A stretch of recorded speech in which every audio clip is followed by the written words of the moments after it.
Okay, doing a video on the Ascend 12T. I know you guys need another kayak video like you need a hole in the head. These are the modifications I did.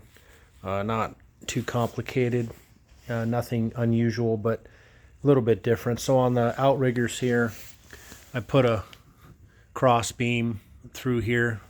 I had them down here. It was just a little too much flex for my taste, so this really made it strong. I don't have them hooked up right now. And then I mounted the bracket into the cross beam so they work in tandem.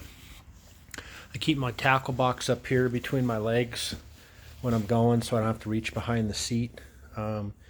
Reaching behind the seat's kind of a pain. So this is my little fishing rod holder I use when I'm retying or after I land a fish.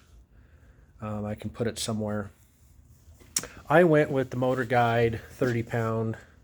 Go with the Minn Kota too. This is the bracket I made. It's a wood bracket.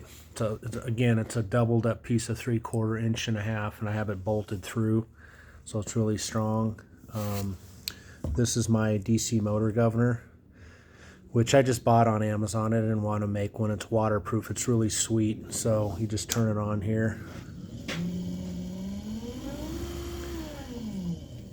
And what's nice about this is it doesn't resist the electricity. It really saves your battery. With the motor, it sends through all the current and it has resistors in there, so it drains your battery down really quick. So you just leave it on. It's got forward and reverse. It's really easy to use. I just reach behind and twist a knob. I wanted this completely out of the way. You'll see some that are mounted here. I didn't want that. I wanted a real clean install. So all the wiring is real clean. I have a disconnect here that just unhooks when I take my trolling motor off. I didn't want a super complicated system with all these cables and all that stuff. This thing just comes off, goes right in my truck. It's totally stable. I've got this rudder on here, so it steers really well. There's no, doesn't like push or act funny on the water. It's beautiful.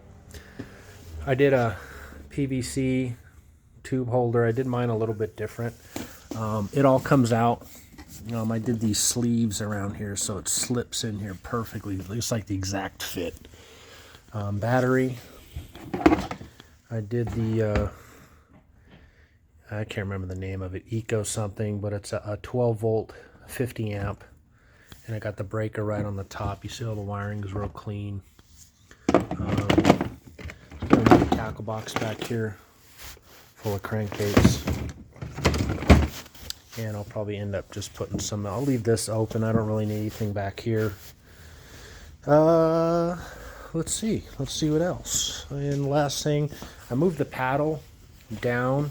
It was mounted up higher. It was in the way, so I mounted it down on the side. Yeah, I like it there a lot better. And I also have a holder up there. When I'm paddling, I can just rest it on there, and it comes back through here. So I have two places to put it. And then I just put an ammo box here, a little one. I'll usually throw some food in here. Sandwiches, an ice pack, or in the winter I don't need anything really cold. Cliff bars, granola bars, fishing line, whatever. Kind of a grab all.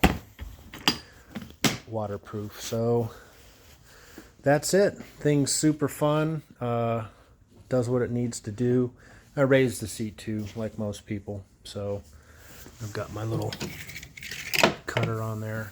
So it's sweet. Does what it wants to do. And the outriggers really help. Makes it more stable.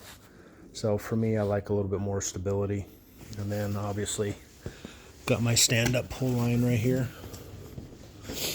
So it's just got this little loop right here. If I want to pull on it, I can just stand up, but I sit down 95% of the time. So okay, I hope that helps and give you some ideas. So it was fun doing this. Wasn't a terrible amount of money, but it gets me out and gets me fishing.